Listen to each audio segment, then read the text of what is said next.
Welcome back, everybody, to episode 2 of the Security Simplified podcast. I'm your host, Ryan Cloutier, and we have our other host, Evan Francine, with us, calling in live from Mexico at a cafe. So it might be a little noisy tonight. What we hope to do in the next 15 minutes is take you guys through a basic introduction to Nmap and Zenmap. These are two tools that you use to help discover different assets, devices, and IPs on your network. If you're not familiar with what IPs are, keep listening to the show. We're going to cover that in a further episode. But tonight we're going to go through, why you would want to use Nmap, how to get it, how to install it, the differences between Nmap and Zenmap, and a couple basic scans. We're going to try to keep it really tight here and get this done in 15 minutes. With that, I will kick it over to Evan to say hello to everybody and tell you a little bit about why you would want to use Nmap. Thanks, Ryan. It's good to be here. And excuse the background noise. I'm in Mexico, but the good thing about Mexico is they have security issues here just like everywhere else. So I'm going to try to talk over the noise and still hopefully provide some value. So why would you use Nmap? That's the first question. And we're going to get through this really fast because we only have 15 minutes with you. But if you want to go back and re-listen, watch the YouTube video, whatever you need, you can always go back and do that. So if you miss something, don't worry about it. You can always reach out to. So why would I use Nmap? It really depends on who you are, I think. I've always used Nmap for inventory primarily. Even if I'm doing, hacking or, offensive fingerprinting, a network, but it's an inventory. It's an asset inventory. I want to see what's on the network. I want to see what services are running, because the same things I'm going to see with Nmap, an attacker would also see. So it's a multi-purpose tool. It's a tool that's been around for ever. Originally created by Fyodor, that was his name. It's open source. It's free. So you can't use the excuse, well, I can't do an asset inventory because I can't afford it. Maybe you just don't know how to, and that's fine. And so Nmap is a tool that you can certainly use for that. So do you have anything to add to that, Brian, before I dig into how to get it? I'll just add that, learning how to use and run Nmap is the first step to building an asset inventory. It's also going to help you identify, what operating systems you might have out there. If you're a K-12, this is especially important because you can have a lot of shadow devices out there, Alexas and other things on the network that might not be approved. So with that, let's get into where you get it from. So if you go to, Evan, you were sharing there. If you go to Nmap, it's going to be nmap.org, nmap.org. Yep. We'll go ahead and bring up the down. Yeah, and this is always an interesting site because it really hasn't changed in look and feel since the 90s when I first went here. Nmap.org is where you want to go, or Google Nmap if you want. There's tons and tons of write-ups on Nmap and how it's used, and it's been around forever. So when you go to nmap.org, on the left-hand side on the menu, you'll find download, right? So that's how to get it. There's also a reference guide, introduction, install guide. I mean, everything you want to know about Nmap would be on nmap.org. I'll go ahead and go to, just for everybody who might be watching online, if you want to go to the download page, just right here on the left. Now, there's a bunch of different downloads for Nmap. There's Windows binaries, Linux RPM source and binaries. So depending on your operating system and Mac OS X. Now, I'm running a Mac, so this OS X installer is the one that I used on my machine. There isn't an installer or anything for iPad or iPhone. There are other tools that you can use for that, but just click this, download the DMG file for the Mac OS X, and execute it. Now, one word of it, or just a warning, when you download Nmap is many operating systems, you'll need to have administrative access, and many of the operating systems or some of your security controls might alert that that it's malicious software, So be cautious. Be careful and read those messages. It's not malicious software, but make sure you're not accidentally installing something you didn't mean to install. That's good advice. You always want to check and make sure you're getting it from an authorized location. So the only place I would get Nmap from is nmap.org. If you Google it and it comes up with a different link, I would probably just avoid that. Yeah. So, download it, install it.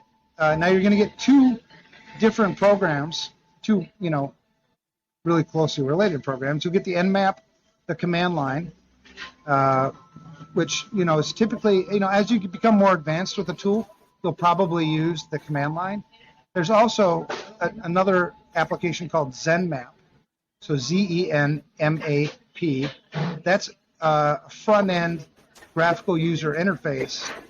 And some people will be more comfortable with that. So if you're just starting out with Nmap, I'd suggest using the Zenmap install versus using command line. The good thing about using the Zenmap is you'll also see the command in the window, and I'm going to show that here in a minute. All right. Well, Evan brings that up. An important thing that you can do with an asset inventory is start to figure out what you're going to need to patch. So you can discover what you've got out there from operating systems and versions. You can then start to build that into patching, kind of your patching plan and program. So here is Zenmap. Yeah, there you go. So yeah, Zenmap is, so you open up Zenmap, and again, you'll see, so the first window is target. So what do I want to scan? You can either choose a single system. You can use the host name. It'll do host name resolution. Or you can use the IP address if you feel comfortable with IP addresses. You can use IP address ranges. So really, all kinds of things. Now, if you want, the first time you've ever done Nmap or Zenmap, one place you can safely scan is scanme.nmap.org. That's the target we're going to use here. And the profile, this is the type of scan you're going to run. So an intent scan plus UDP. At this point, just play around with it and see the different results that you get. I think sometimes people get a little intimidated by all the technical data that you're going to see when you run these scans. But, don't get intimidated. Start with the first one. We'll start with the intense scan. Now, when you see right below that, there's a command. This is the same command that I could enter at a command line to get the same results. So that's why Zenmap is kind of a good place for a beginner to start.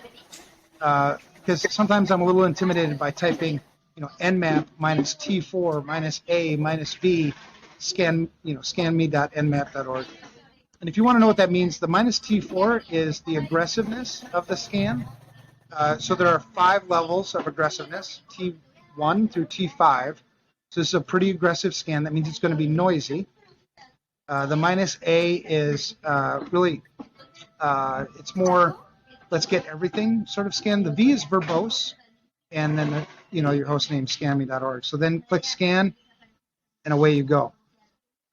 One of the things I recommend everybody do, because we have this saying, you can't protect the things you don't know you have. So let's say at home, I can't protect the things I don't know I have at home.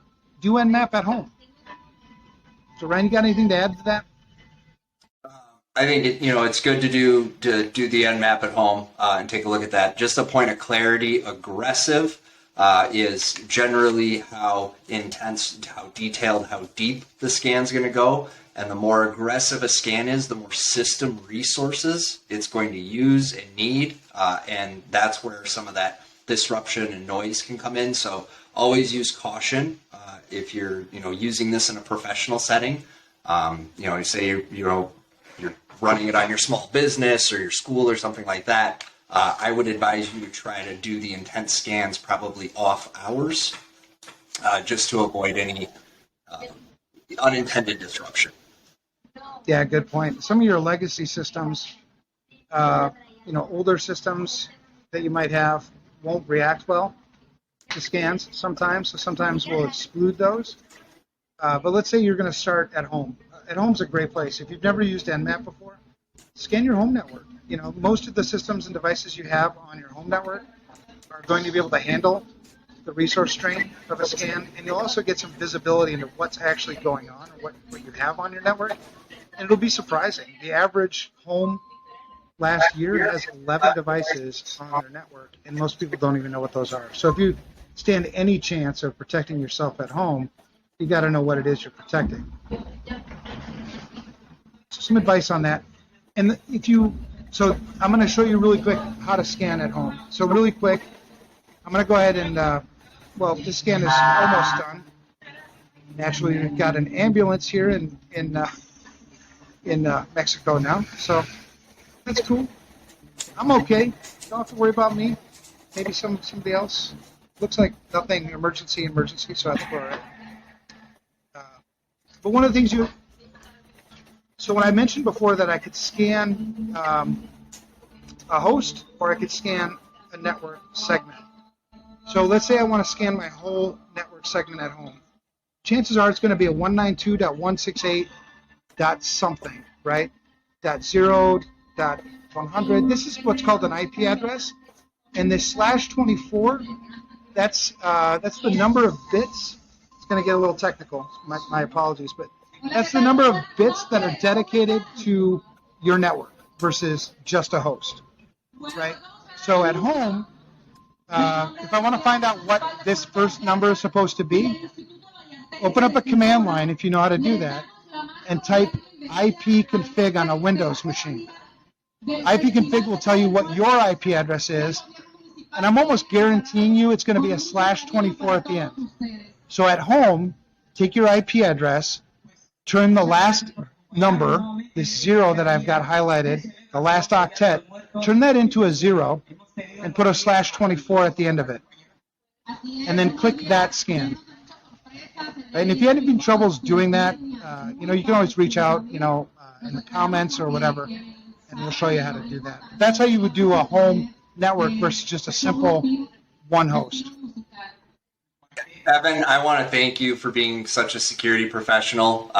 The fact that he just maintains steady knowledge transfer in the midst of, I'm not entirely sure what's going on, but exactly. If anything that we cover here on the show, you have questions, let us know in the comments section, send us emails. We're going to keep doing these. We're going to go deeper. We're not quite done with Nmap just yet for tonight, but let us know too. What are topics that you want us to cover? What are things and tools that you'd like to see? How can we better serve you in helping to simplify security? So with that, I'll kick it back over here. Let's see. So we looked at an intent scan. Evan, why don't we talk a little bit, if it's calm down there, about ports? What are ports? Why are ports important? Why should they be opened, or why should they be closed? Yeah, that's a good question. It got really loud here now. Not my fault. I think I can run with this. Great. Well, and if you can hear me, a port is essentially a service or an application that's listening for traffic on the network so that it can perform a service or a function for you.